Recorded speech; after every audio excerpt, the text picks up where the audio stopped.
Well, good morning, people.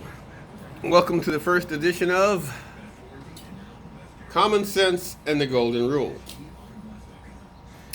First of all, common sense and the golden rule kind of speaks for itself. We're going to be talking within the next 3 or 4 weeks, perhaps, about various subjects. Things like roommates, parenting, exes, and my favorite, shit shifts. I'll let you know what that is when we get there. I always got to have my notes. Why do I have my notes? Simple. How many conversations have you been in, and after you left the table, you sat there, oh man, I knew I should have said something else. There you go. You got your notes. You ain't got to worry about it. Okay, let's start at the top. Common sense and the golden rule. Common sense, not everybody has that. I actually know college graduates that don't have sense enough to pour piss out of a boot, even if the directions are on the bottom. As far as the golden rule goes, do unto others as you'd have them do unto you, which basically speaks for itself. If you want people to screw you over, then you screw them over. If you want people to treat you with kindness and respect, you treat them with kindness and respect. It's not one of those do unto others before you get done in doing it type situations. Now to the subject at hand, roommates, and I got to keep this kind of short, about 5 to 7 minutes, because once my YouTube show starts, that's supposed to run 10 to 15 according to my niece, who's going to do all my little graphics and things like that. She's teaching me about all this online stuff. I'm still in the Stone Age. My first roommate was my guitar player, Ace Kane, and he had just graduated ASU. He had the option to go stay with his parents in Arizona City, but there was so much happening here in Phoenix. I'm like, well, I tell you what, man, I know you're just getting on your feet, so hell, crash at my place, He says, I ain't got no job. Like, I know that, but you're gonna get one. I got faith in you. And at the time, I worked for Southern Wines and Spirits of Arizona, overnight shifts. By the time I'd get in the morning, he was heading out to go look for a job. Took him about 2 or 3 weeks, I think. It wasn't that long. He got a job selling those water filter things. But the thing is, he got a job. It wasn't what he wanted to do, but it was what he had to do. Why do we have roommates? Simple.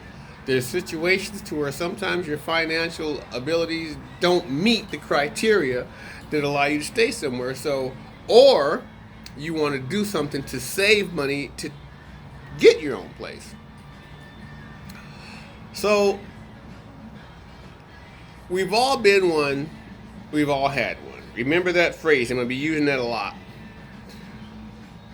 We've had those roommates that come in and go out. And by that, I mean, all they do is they make sure their rent and utilities or whatever, that stuff is all paid on time. But they're never there. Possibly because that's what their job requires.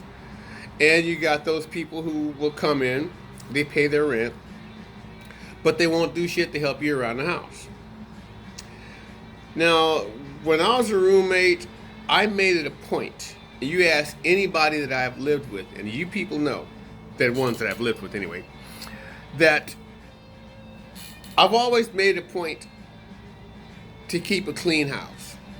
Why? Because you live there. And when you have people coming over to visit you, that surrounding represents you. I mean, it's crazy when you walk in and there's a diaper or something sitting on the floor. Initiative. Let's talk about that real quick. I'm going to cut that in. Initiative is, let me see. My friend Donnie Haygood uses the word gumption, which is basically the same thing.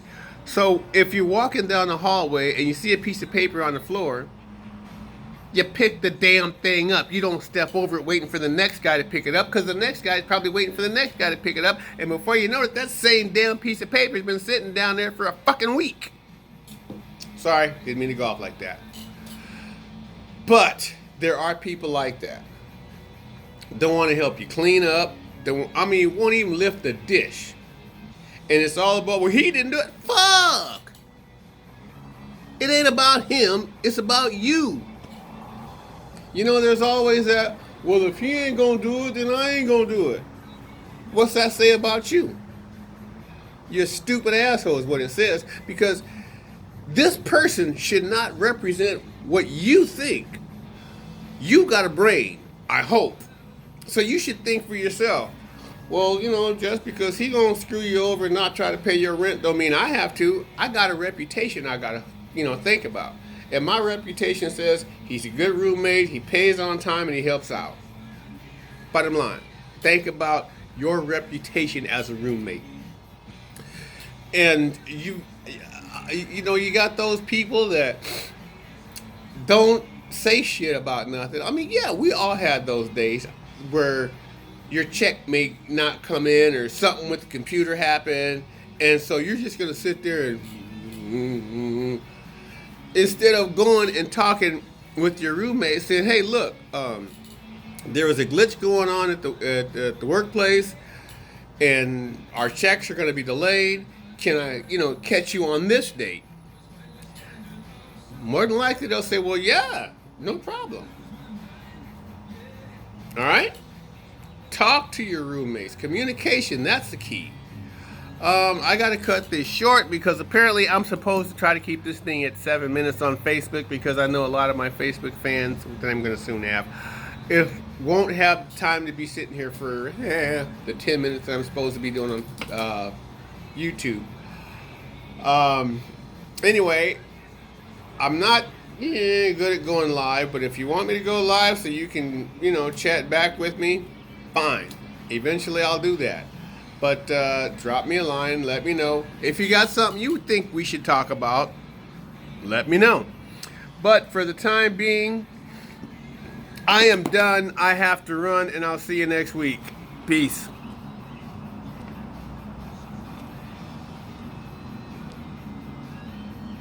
There's a stop button on this thing somewhere.